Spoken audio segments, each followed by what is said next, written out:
is up, Dallas Cowboys fans? IndyCar Tim here with your Tuesday morning Dallas Cowboys Daily Blitz. Good morning to you. Hope you've got your pants on. Actually, I don't care. You can see me. I can't see you. Hope you've got your coffee. Hope you've had your breakfast. Hope you're having the start to the morning that you need to have, as we always do here on the Daily Blitz. Welcome into a Tuesday edition right here on FanStream Sports, Fish Report YouTube channel, or wherever you get your podcasts. Always live at fanstreamsports.com. We've got cuts. We've got cap casualties. We've got Bradley Chubb on the market. Tyreek Hill is officially gone, and somehow Sam Williams is being praised like he just turned into Micah Parsons overnight.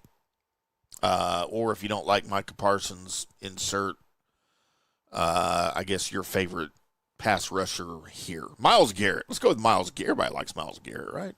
Good Aggie. And I don't understand it, but we're talking about all of it. And I promise you, we are not sugarcoating anything today. Before we dive in, hit subscribe. Free Cowboys content every single day, multiple times per day here for you. No fluff, no corporate PR spin. Let's roll with it. As Bradley Chubb is cut in Miami, should Dallas make a call? Simple question. Should Dallas make a call? Chubb is a two-time Pro Bowler. He's 29. Coming off of an injury, the Dolphins just cleared roughly $50 million by cutting him, Tyreek Hill, James Daniels, and Nick Westbrook-Ikhine. I think I said his name correctly. So, yeah, looking at this, obviously it's very clear that Miami is resetting, as they should. But here's what really matters. The Cowboys have 3 defensive ends under contract. 3.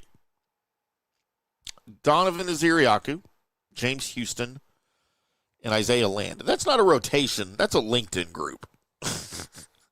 So, yes, of course, you explore Nick Chubb. Do I love it?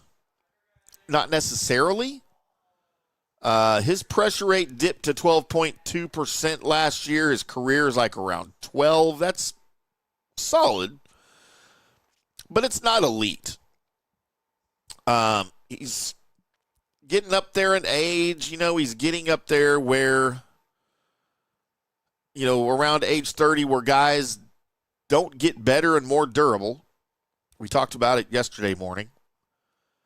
He's got an injury history. He is not peak Denver Broncos Nick Chubb. He's far from it. But the truth is, you don't get picky when your edge room looks like a preseason depth chart. If he's affordable, fine. If he's expensive, hard pass. This is kind of a cost matters situation. Look, would I lose sleep if they sign him? No. Would I lose sleep if they don't sign him? Also no. But I do think that just ignoring him would be lazy on the Cowboys' part. And I don't think they're going to be lazy this offseason. So I would not be surprised to hear some official report from somewhere saying that the Cowboys at least made a call or brought him in. I don't know how far that will go. They may make a call and he gives them, or his agent gives them, a number, and they're like, thanks for playing. We'll pass. I would be just happy with that. Also out in Miami, Tyreek Hill. He is gone. $51 million cap hit, bad knee, rebuild mode in Miami. Let me be very crystal clear on this one. I do not want any part of Tyreek Hill in Dallas. This is not Madden. This is not fantasy football. I don't think you can throw Tyreek Hill into a locker room that already has CeeDee Lamb and potentially George Pickens and pretend that that would be good chemistry. Not to mention the injury history. I think a locker room, especially a wide receiver room with George Pickens, CeeDee Lamb, and Tyreek Hill is more like a reality TV show. Might be entertaining, but it's not going to get you a lot of wins. Also, that money that you would have to spend on Tyreek Hill, please spend that on defense. You've already got offensive weapons. And if Hill goes anywhere cheap, it's probably going to be Kansas City anyway. So Tyreek Hill to Dallas, hard pass. Let me know if you disagree in the comment section here or find me on social media at IndyCar10. Would love to converse with you briefly about all of this. Also have the FanStream Sports Studio text line available to you 24/7, 214-937-0569. Just let us know. It's just a text line. Let us know who you are, where you're texting from, and what your point is. And we may even text you back or use it on the air on the next show. Now, one point here that's got me baffled since yesterday. Sam Williams was named by Pro Football Focus as the most improved defensive end because his grade jumped from 39.9 early to an 80.6 late. Okay, but let's talk real numbers.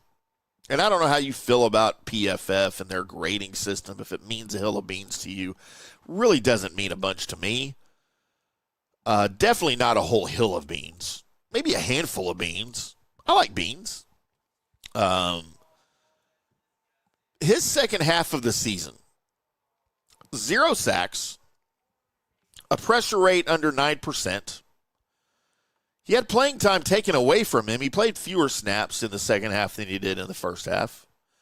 And he had one, what I would call an elite game with a 94 PFF grade against Philly. One elite game. So please explain to me how one good game, one great game, we'll say it like it is, and several average games equals to an 80.6 overall grade. That math does not math to me. And I think it just kind of goes to show what PFF is. It's because I don't know what it is. It's really inconsistent, though, for one thing. And look, I don't hate Sam Williams, but I'm not extending him. I'm not going to bank that he's going to have a breakout season. He's a penalty magnet. He disappears for stretches of the season and stretches of games at a time. And now we're talking about him like he's turned into a top 10 edge rusher in the last 8-9 games of last year. No, sorry. I'm moving on. You know what? If Dan Quinn wants him, God bless you, Dan Quinn. Come get him because I don't want him in Dallas anymore. Let's focus on the edge room real quick here before we jump out. I got to get to my Captain Crunch. An uncomfortable truth for Dallas here this offseason is the edge rusher room. We've talked about it. Dallas needs 2 edge rushers. Not 1, they need 2. You can't go into the season with hope as your rotational plan. You need pressure. You need reliability. You need grown men right now in your win now mode, not somebody with just developmental upside. Bradley Chubb, maybe, if the price is right. A draft pick, yes. And a cheap veteran, yes. But pretending Sam Williams' Pro Football Focus glow solves these issues is exactly how Dallas Cowboys fans are going to be watching January football with their Cowboys at home again next year. And that's not what we want. So question for everybody, do you want Bradley Chubb if the price is right? Just give me a yes or no in the comments here. And would you bring back Sam Williams? Yes or no in the comments section with that. So look, to close things out here, opportunities have presented themselves to the Cowboys. The Dolphins are cutting bait. The Cowboys are sitting on questions. Edge rusher is a concern. Tyreek Hill, I don't think, is the answer. Sam Williams is not suddenly elite, contrary to popular discussions. And the Cowboys front office better not treat this offseason like it's optional. Hope is not a roster building strategy. I've been saying that for I don't know how many years. Hope is not a roster building strategy, Dallas Cowboys. That's going to do it for us. Appreciate you guys popping in here this morning, whether you're on your way to work, you're getting dressed, you're in the shower. If you're in the shower listening, I don't really want to know, but I appreciate you very much. Maybe it's your lunch, maybe it's your midday workout, and you're podcasting me. Wherever it is, I appreciate you guys very much. Hit the notification bell, subscribe on YouTube, and we will see you tomorrow for the Wednesday episode of the Dallas Cowboys Daily Blitz podcast. Until then, boys and girls, I'm IndyCar Tim, and we'll see you.